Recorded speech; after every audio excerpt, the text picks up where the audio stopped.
Quand on parle de fausses baskets haut de gamme, il y a une phrase qui revient souvent, vous l'avez forcément déjà entendue. Elles sont faites dans les mêmes usines que les vraies. Alors, vrai ou faux?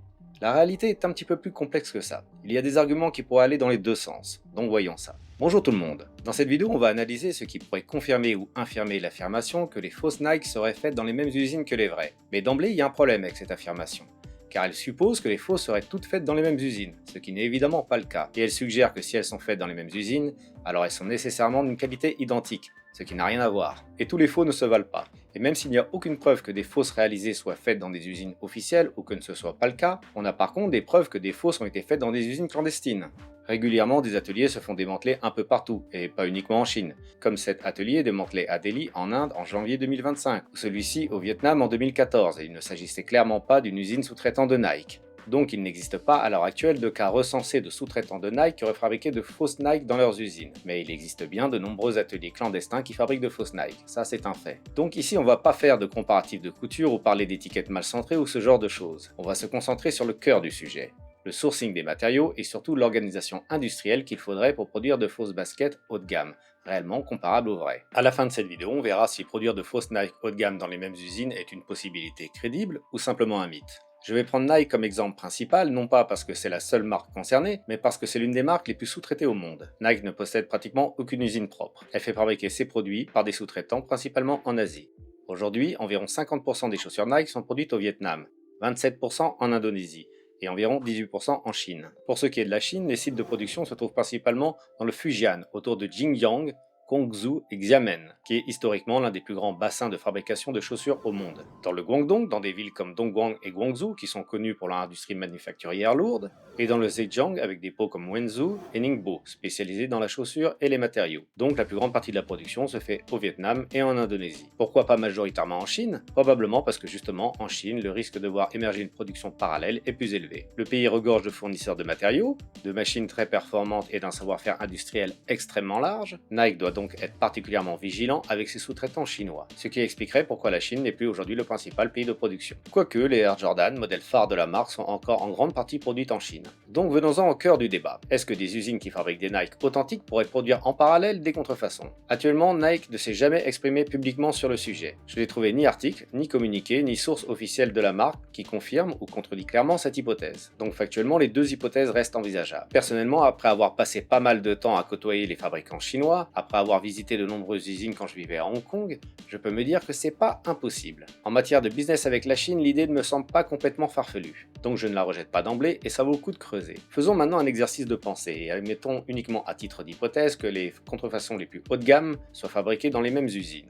Et dans ce cas-là, le but serait évidemment de faire des chaussures de qualité très proche ou équivalente, avec le même savoir-faire et les mêmes machines que les modèles authentiques. Enfin presque, car là déjà ça coince. Certaines machines utilisées dans la production pour Nike, en particulier sur des étapes critiques, ne sont pas toujours utilisables librement par l'usine. Il existe des cas où ces équipements sont verrouillés électroniquement, via des logiciels propriétaires ou des paramètres de production chiffrés, ou des systèmes de contrôle intégrés à certaines machines qui limitent l'usage de celles-ci. La mise en œuvre doit être validée par le donneur d'ordre. Et si ça se trouve, celui-ci ne se trouve même pas sur le même site. Donc ça empêche une utilisation parallèle de ces machines. Mais ça ne signifie pas que le résultat final est impossible à reproduire. Ces machines peuvent être remplacées par des équipements équivalents disponibles sur le marché ou contournées par un mode de production légèrement différent tout en conservant un niveau de qualité et de précision très proche. Autrement dit, le verrouillage porte davantage sur le processus que sur le résultat final. Et donc dans ce scénario, les vraies difficultés seraient surtout le sourcing des matériaux, leur traçabilité, leur contrôle et surtout leur accès. Une usine qui fabrique pour Nike n'est pas propriétaire des matériaux, ne choisit pas les fournisseurs évidemment, ne contrôle pas les volumes, c'est un maillon exécutant, pas un décideur. Et Nike verrouille sa chaîne industrielle autant que possible. C'est comme un Big Mac au McDo, c'est pas un chef en cuisine qui décide ce qu'il va y mettre dedans. Un sous-traitant Nike, c'est un peu comme une franchise McDo, il fait ce qu'on lui dit de faire et avec ce qu'on lui fournit pour cela. Et certains matériaux utilisés par Nike n'existent pas sur le marché libre, ou pas sous cette forme, ce sont des matériaux propriétaires. Exemple, le Zoom X. Le Zoom X est une mousse ultra légère à base de PEBA modifiée, avec une formulation exclusive, fabriquée par des fournisseurs sous contrat très strict. Elle est produite en Europe et aux États-Unis et livrée prédosée lot par lot. Il est impossible pour une usine d'en commander un peu plus. Bien sûr, une mousse différente mais équivalente peut exister. Des mousses PEBA, TPU, ETPU, Certaines peuvent avoir des caractéristiques proches, mais ce ne sont pas les mêmes mousses à proprement parler. Un autre exemple, la React Form. La React Form est une mousse propriétaire elle aussi. Chaque lot est évidemment traçable. Les fournisseurs se trouvent principalement en Allemagne, en France et en Corée. Quant aux additifs chimiques et aux polymères, ils viennent eux du Japon et d'Europe. C'est grâce à cette chaîne d'approvisionnement très contrôlée que Nike limite la production de contrefaçons identiques. Si tous ces matériaux étaient disponibles sur le marché libre en Chine, il serait beaucoup trop facile pour les faussaires de s'en procurer. C'est du pur bon sens. Quelle marque serait assez folle pour laisser tous les matériaux clés nécessaires à la confection de ses articles disponible sur le marché libre et en Chine?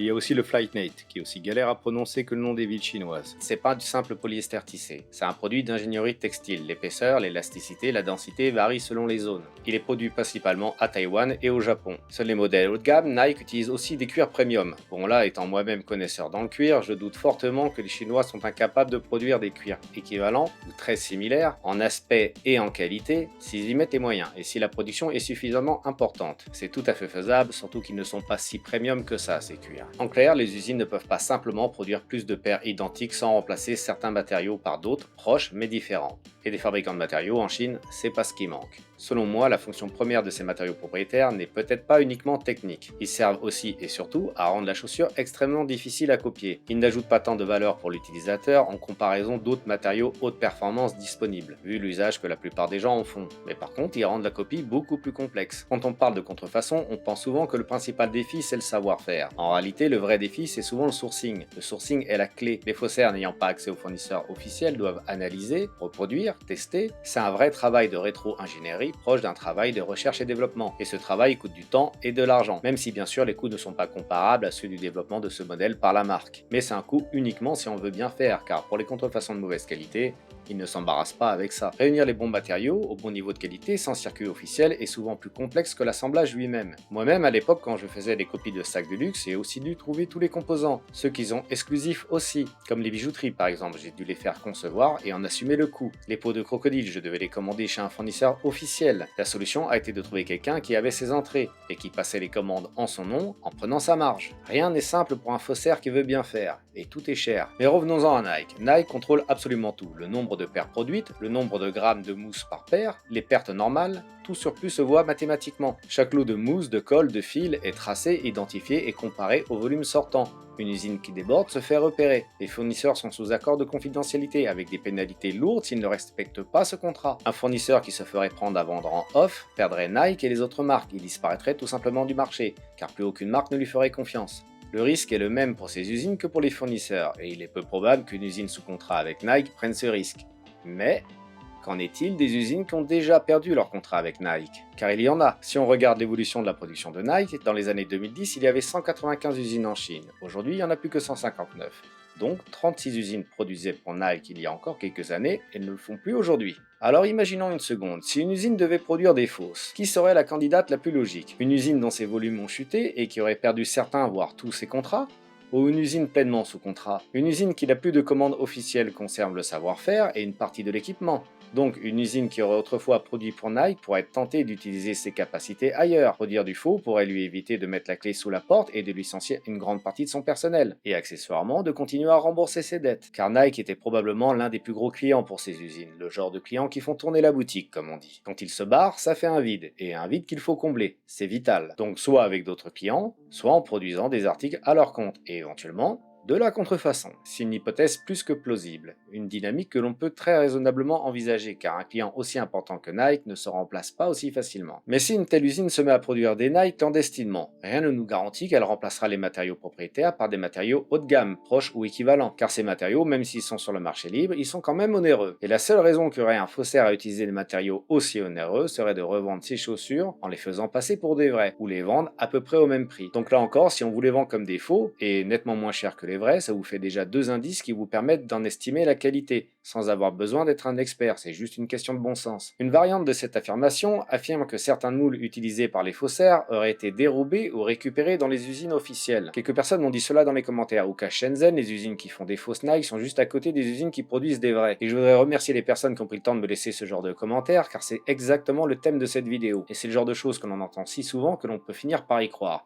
Surtout qu'à première vue, ça paraît crédible. Mais dans les faits, Shenzhen ne fait pas partie des villes connues pour héberger des usines de production de chaussures Nike sous contrat. Shenzhen est avant tout en général un hub logistique, un centre de showroom et de bureaux commerciaux. Mais apparemment, il n'y a pas à Shenzhen de fabrication de chaussures Nike à proprement parler. Donc les usines qui fabriquent des fausses ne peuvent pas être à côté des vraies parce que celles-ci ne s'y trouvent pas, tout simplement. Et puis le fait d'être situé à côté d'une usine officielle ne garantit en rien que la qualité est la même. La qualité, c'est pas une MST, ça se transmet pas par contagion. Et concernant les moules, là aussi c'est très peu probable, car ces moules ne sont pas de petits objets que l'on peut égarer comme un tournevis. Ce sont des grosses matrices qui souvent pèsent très lourd et sont très volumineuses. Et si l'une d'entre elles disparaissait d'une usine, l'alerte serait donnée immédiatement. La production cesserait dans cette usine jusqu'à qu'il se soit expliqué avec Nike et régler le problème. C'est le genre d'histoire qui circule beaucoup sur les forums et dans les discussions entre passionnés, mais sans preuve publique, sans décision de justice et sans source vérifiable. C'est ce que l'on appelle une légende urbaine. Et d'ailleurs, les faussaires n'ont vraiment pas besoin de voler les moules dans les usines Nike. Ils ne feraient que déclencher une enquête, ce qu'ils ne veulent surtout pas. Ils peuvent facilement fabriquer des moules similaires, surtout en Chine, et copier des moules existants sans jamais toucher aux originaux. Ils ont juste besoin de démonter une paire de chaussures originales pour cela. La Chine dispose d'un écosystème extrêmement dense de fabrication de moules industriels capables de produire des moules de semelles, d'empeignes, etc.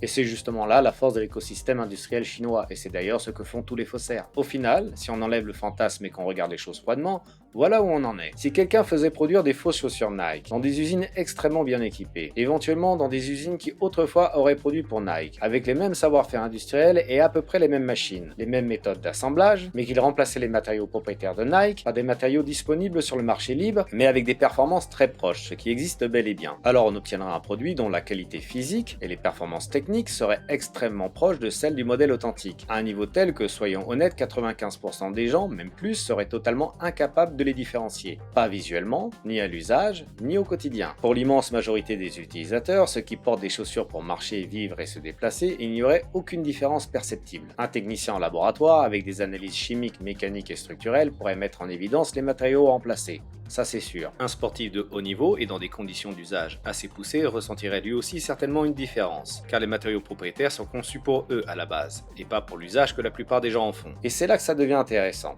Si des matériaux non propriétaires mais très performants permettent d'obtenir un résultat aussi proche à l'usage, alors on peut se poser la question. Ces matériaux propriétaires comme le Zoom X, le React Form ou le Flyknit et autres servent peut-être moins à rendre la chaussure plus performante qu'à verrouiller la chaîne industrielle, à rendre la copie plus difficile, complexifier le travail des faussaires. Autrement dit, leur rôle est peut-être davantage stratégique que purement technique. Donc des fausses baskets haut de gamme, dans certaines conditions très précises, pourraient être suffisamment proches des vraies pour que la qualité devienne invisible pour la majorité, insignifiante à l'usage et impossible à détecter sans outils spécialisés. Mais si toutes ces conditions pourraient être réunies, ça ne veut pas du tout dire que c'est le cas pour toutes les contrefaçons. Rien ne dit que c'est le cas pour la paire que l'on vous propose. Et ça, l'acheteur n'en sait rien. Il n'a aucune autre garantie que le baratin du vendeur. Et c'est là qu'il y a une différence fondamentale avec la contrefaçon de produits de luxe comme des sacs à main très haut de gamme. Dans le cas de Nike, les marges ne sont pas du tout du même ordre que celles que font la plupart des grandes maisons de luxe, comme Maman Crésus et compagnie par exemple. Ils font de bonnes marges, certes, mais c'est pas du tout comparable. Et ça veut dire une chose très simple, les faussaires doivent donc contrôler précisément leur coût de production s'ils veulent être rentables tout en revendant leurs chaussures à des prix attractifs. Et le problème, c'est que nous ne savons jamais vraiment avec quoi elles ont été faites, ni comment elles ont été produites. On peut se rassurer avec ce genre de légende urbaine, mais n'oubliez pas que c'est juste du marketing. À la base, ce genre d'informations proviennent des vendeurs de contrefaçon, puis circulent ensuite chez ceux qui les achètent. Donc on peut tomber sur une contrefaçon très bien faite, ça existe, mais on peut encore plus facilement tomber sur une contrefaçon qui a l'air très propre visuellement, mais dont les matériaux, les colles, les mousses, les process de fabrication sont de mauvaise qualité. Et sans être expert, sans analyse et surtout sans recul dans le temps, il n'est pas facile d'en avoir la garantie. Vous n'en aurez la certitude qu'à l'usage. Et c'est justement là qu'est le rôle d'une marque comme Nike. Nike ne vend pas seulement des chaussures, elle vend un standard de qualité, une régularité de fabrication et une certaine prévisibilité à l'usage. Avec une contrefaçon même très réussie, ce standard n'existe pas. Chaque paire est un pari. Et comme les marges ne sont pas aussi énormes que dans le luxe extrême, si le prix est très bas, alors il y a de grandes chances pour que quelqu'un, quelque part, ait coupé dans la qualité. C'est au petit bonheur la chance. Et c'est exactement ce risque-là que la marque, elle, est censée éliminer justement. Au final, la vraie question est que ce genre d'affirmation vous apporte la moindre garantie à vous quand vous achetez une paire? Et la réponse, très honnêtement, c'est non. Tout se résume à une question de risque et de prix. Si le prix est très bas, le message est clair. La qualité sera probablement basse elle aussi. Et si le prix est élevé, alors est-ce que vous serez prêt à prendre ce risque? Sans aucune garantie là non plus. Et ça, c'est à chacun de se poser la question. Alors dites-moi dans les commentaires ce que vous en pensez. Est-ce que vous seriez prêt à acheter une fausse paire de baskets haut de gamme? Est-ce que vous l'avez déjà fait? Et si oui, comment ça s'est passé pour vous à l'usage? J'aimerais bien avoir quelques témoignages là-dessus. À la prochaine.